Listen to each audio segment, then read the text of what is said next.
Halo semua, balik lagi di channel Teraokun. Sebelum pembahasannya dimulai, silahkan klik tombol subscribe dan aktifkan lonceng notifikasinya supaya kalian gak ketinggalan info dan teori terbaru seputar One Piece. Buat kalian yang mau informasi tambahan soal SBS atau databook, kalian bisa follow Instagram Teraokun. Di sana admin akan memposting soal SBS, databook, dan berbagai teori singkat. Sekarang lanjut ke pembahasan. Melanjutkan pembahasan admin Teraokun sebelumnya, kali ini kita kembali menyoroti duel antara Shanks melawan Kurohige di area tengah Pulau Hachinosu. Jika sebelumnya Kurohige telah mencoba jurus baru dari perpaduan kekuatan Yami Yami Nomi dan Gura Gura Nomi, kali ini giliran Shanks yang akan melancarkan serangan kuat kepadanya. Si rambut merah itu akan melompat tinggi ke udara lalu memakai tebasan cepat dan beruntun ke arah Kurohige. Namun ini bukan tebasan biasa, karena dampak yang ditimbulkan mirip dengan Kamushari, bahkan skalanya lebih besar dan bertubi-tubi. Serangan dari Shanks ini tentu membuat Kurohige sangat kerepotan dalam menangkis dan juga bertahan. Tanah di sekitar Kurohige pun mengalami kehancuran akibat dampak besar dari tebasan-tebasan Shanks yang sangat luar biasa. Berhubung Kamushari adalah teknik Roger yang diwariskan kepada Shanks, maka teknik ini juga tentu adalah teknik Roger yang juga diwariskan kepada Shanks. Teknik ini adalah tingkatan lanjut dari teknik Kamushari karena dampak tebasannya lebih besar dan juga dilancarkan secara beruntun. Tak jauh dari sana, ada Kizaru yang memang sedang memantau duel antara dua Yonko itu. Sang admiral tersebut pun merasa bahwa sekarang adalah momen yang bagus untuk ikut campur dalam pertarungan, karena posisinya sekarang Sang sedang fokus menyerang dan Kurohige sedang fokus bertahan. Dia pun akan bergerak cepat lalu menembak Shanks dengan kekuatan cahaya, karena Shanks memang sedang fokus menyerang Kurohige, sehingga pertahanannya kini sedang melemah. Untung saja Sang Yonko itu memiliki Kenbonshaku Haki tingkat tinggi dan refleks yang bagus, sehingga meski Shanks sedang fokus menyerang, dia tetap mampu untuk menghindari serangan cahaya dari Kizaru. Tapi menghindari tembakan cahaya Kizaru itu tentu membuat serangan beruntun dari Shanks kepada Kurohige menjadi langsung terhenti, sehingga sekarang Kurohige bisa bebas bergerak lagi. Padahal posisinya tadi, Kurohige sudah cukup terpojok oleh serangan beruntun dari Shanks, tapi sialnya Kizaru malah datang mengganggu. Tanpa berlama-lama, Kurohige langsung menyerang balik Shanks dengan salah satu teknik dari kekuatan Gura Gura Nomi. Shanks pun menangkis dampak dari serangan tersebut dengan pedang yang dilapisi Bushoshoku Haki tingkat tinggi. Namun tiba-tiba, Kizaru mencari kesempatan lagi dengan melancarkan Yasakani no Magatama ke arah si rambut merah itu. Jadi di sini posisinya, Shanks dikepung oleh dua serangan sekaligus. Ben Beckman yang sejak tadi memang sedang berjalan di tengah kota, kebetulan berada di dekat area pertarungan itu, sehingga Ben Beckman pun segera melompat dan memukul rentetan cahaya Kizaru dengan senapannya yang telah dilapisi dengan haki tingkat tinggi. Jadi di sini dia membantu Shanks menahan serangan yang mengincarnya di tempat itu. Kizaru pun mengeluh karena kedatangan Ben Beckman di sana mengganggu momentum serangannya. Ben Beckman lalu tersenyum sinis dan berkata, justru di sini Kizaru lah yang seorang pengganggu. Tak mungkin Ben Beckman membiarkan Kizaru mengganggu duel kaptennya lebih jauh lagi. Dengan begitu, sekarang ada dua pertarungan yang sedang terjadi di tengah kota. Shanks bisa kembali fokus melawan Kurohige, sedangkan Ben Beckman akan melawan Kizaru. Walau sama-sama bertarung di area tengah kota, tapi tentu ada jarak juga antara dua pertarungan ini, agar mereka tidak saling mengganggu satu sama lain. Mereka semua pun saling serang dengan kekuatan yang masih tersisa. Ini cukup menakjubkan, mengingat Ben Beckman bisa bertarung melawan seorang admiral lagi, berhubung sebelumnya dia baru saja bertarung melawan Kuzan, yang merupakan seorang mantan admiral. Setelah tadi mengalahkan seorang mantan admiral, kini Ben Beckman harus menghadapi seorang admiral. Jadi bisa dibilang Ben Beckman melawan dua orang dengan level kekuatan admiral di waktu yang berdekatan. Dari kejauhan, orang-orang yang melihat hal tersebut pun bilang keadaan di tengah kota akan menjadi semakin panas dan juga kacau. Para bawahan dari berbagai pihak itu paham bahwa mereka harus menjaga jarak seaman mungkin agar tidak ikut terkena dampak dari pertarungan level tinggi yang ada di sana. Di area lain Pulau Hachinosu, ada pertarungan Koby melawan salah satu aliansi kuat Kurohige. Seperti yang telah admin Teraokun bahas sebelumnya, aliansi Kurohige ini memiliki bounty sebesar 550 juta beri. Bounty itu cukup tinggi sehingga jelas bahwa dia bukan bajak laut yang bisa diremehkan. Meski begitu, Koby bertarung dengan sangat baik. Dia memakai berbagai teknik tinju yang kuat dan juga cepat. Murid dari Garp ini benar-benar mengeksplorasi kekuatan pukulan dan haki yang dia miliki, sehingga dia pun berhasil memenangkan pertarungan di sana. Setelah itu, para kru dari bajak laut yang dikalahkan oleh Koby tadi ingin menyerangnya secara mendadak, tapi Momo Usagi sudah selesai mengumpulkan energi, sehingga Vice Admiral wanita itu pun langsung bergerak cepat untuk melindungi Koby. Dia pun berterima kasih kepada Koby karena telah menjaganya ketika sedang beristirahat untuk memulihkan tenaga. Tapi sekarang, Koby tidak perlu lagi melakukan itu, karena dia sudah bisa beraksi kembali sehingga mereka bisa bertarung bersama. Sementara itu, Tokikake masih beristirahat untuk terus menambah energinya. Momo Usagi memang sedikit lebih cepat darinya dalam memulihkan tenaga. Mungkin itu karena faktor usia, sebab Tokikake memang lebih tua dari Momo Usagi. Tapi tak lama lagi, tenaga Tokikake pun akan semakin pulih, sehingga dia juga akan bisa bertarung kembali bersama dengan yang lain. Setelah itu, kelanjutan pertarungan Bogart melawan Vascocio dan kawan-kawan akan kembali disorot. Seperti pembahasan Admin Trakun sebelumnya, Vascocio memakai kekuatan buah iblisnya untuk membuat rekan-rekannya memasuki mode mabuk yang misterius. Dalam mode itu, mereka menjadi sangat kuat, cepat, dan juga melancarkan serangan secara acak sehingga sulit untuk dibaca.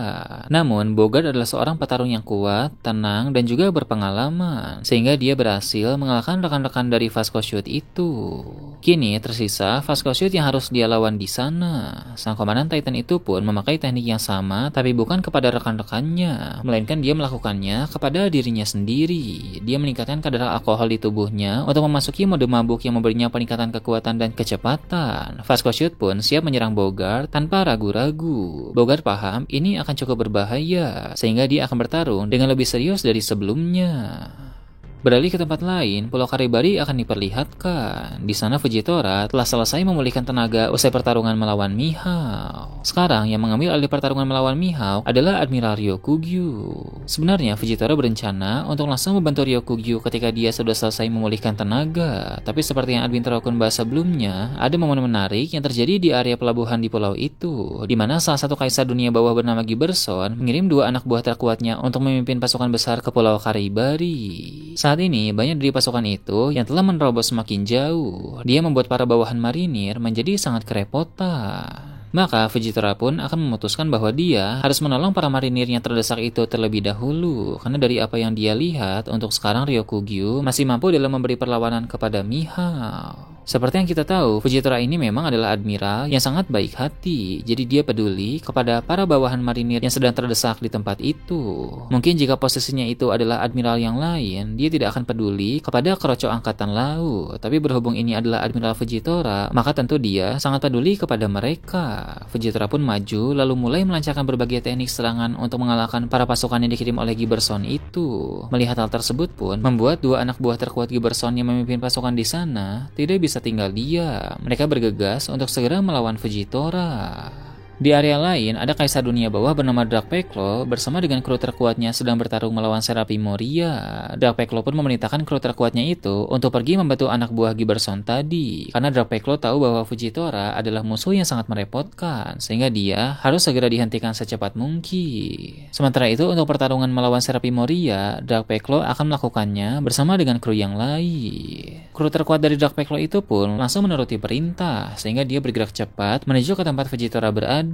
Jadi posisinya sekarang, sang admiral itu akan menghadapi 2 anggota terkuat Giberson dan seorang kru terkuat dari Dracpeklo. Pertarungan pun akan menjadi 3 lawan 1. Kembali ke tempat Dracpeklo tadi, saat dia dan banyak anak buahnya melawan Serapi Moria, tiba-tiba Dazbones bersama beberapa anggota Cross Guild datang untuk membantu mereka. Dazbones tampaknya telah menjadi lebih kuat dibanding sebelum time skip. Tentu meski dia sudah menjadi semakin kuat, kekuatannya masih belum sebanding dengan Serapi Moria. Tapi karena ada banyak orang di sana, maka mereka bersama-sama bisa menghadapi Serapi Moria itu.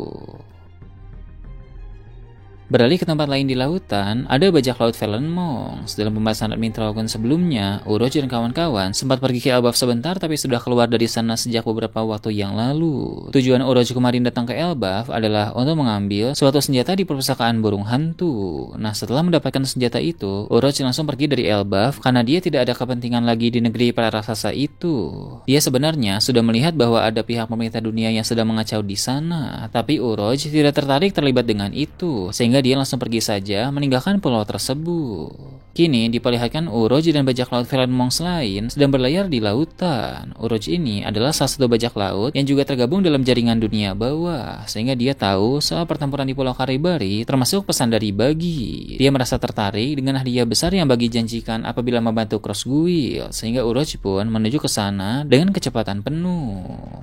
Beralih ke Pulau Elbaf, akhirnya negeri para raksasa itu disorot kembali. Ketika beberapa waktu yang lalu Uroge datang ke perpustakaan burung hantu dan mengambil salah satu senjata legendaris yang ada di sana, di tempat itu sedang tidak ada siapa-siapa.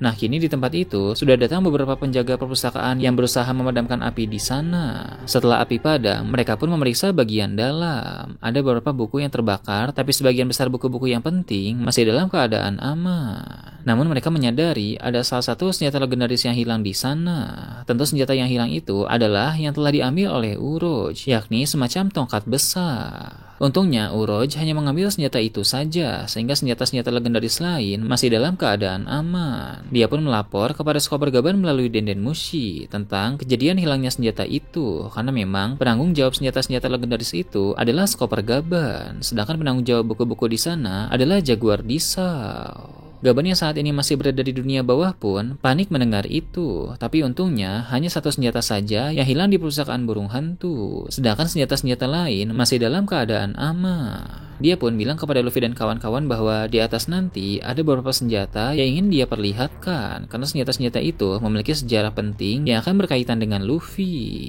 Luffy sebenarnya tidak tertarik dengan sebuah senjata, tapi Gaban bilang sebaiknya Luffy menurut saja, karena ini akan berkaitan dengan sejarah kekuatan Nika milik Luffy. Setelah ini, sepertinya keadaan di Pulau Elbaf akan kembali mendapat sorotan.